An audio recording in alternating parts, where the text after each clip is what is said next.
కాకినాడలో శ్రావణ శుక్రవారం వరలక్ష్మి వ్రతాన్ని ప్రజలు భక్తి శ్రద్ధలతో జరుపుకున్నారు. ఉదయాన్నే అమ్మవారి ఆలయాలకు చేరుకుని ప్రత్యేక పూజలు, అర్చనలు, అభిషేకాలు చేశారు.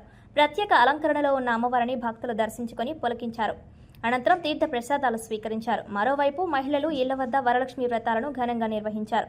అమ్మవారికి ఇష్టమైన వంటలను వండి నైవేద్యంగా సమర్పించారు. కాకినాడలో స్థానిక సంత చెరువులో వేంచేసి ఉన్న శ్రీ కనకదుర్గ అమ్మవారి ఆలయంలో ప్రత్యేక పూజలు నిర్వహించారు. ఈ సందర్భంగా శ్రీ కనకదుర్గమ్మ ఆలయ పురోహితులు చేబ్రోలు రవికిరణ్ శర్మ మాట్లాడుతూ, శ్రావణ శుక్రవారం వరలక్ష్మి వ్రతం రోజున అమ్మవారిని దర్శించుకోవడం ద్వారా అష్టైశ్వర్యాలు, ఆయురారోగ్యాలతో సిద్ధిస్తాయని పేర్కొన్నారు. ఆలయ కమిటీ ఆధ్వర్యంలో భక్తులకు అవసరమైన అన్ని ఏర్పాట్లు చేశారు. ఈ కార్యక్రమంలో ఆలయ ఈవో శ్రీనివాసరావు, కమిటీ సభ్యులు అధిక సంఖ్యలో భక్తులు పాల్గొన్నారు.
అమ్మవారి దేవస్థానం సంతచెరువు సినిమారోడ్ కాకినాడ.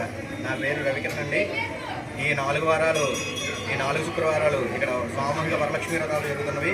కావున తప్పకుండా ప్రతి ఒక్క భక్తులు వచ్చి ఈ సామూహిక వ్రతంలో పాల్గొని అమ్మవారి తీర్థప్రసాదాలు స్వీకరించాల్సిందిగా కోరి ప్రార్థిస్తున్నాం.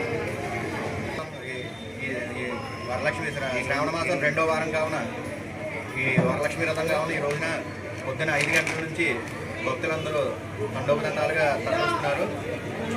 మీరు కూడా సాయంత్రం కల్లా దర్శనం చేసుకుని అమ్మవారి దర్శనం చేసుకుని తీర్థ ప్రసాదాలు స్వీకరించాల్సిందిగా కోరుతున్నాం.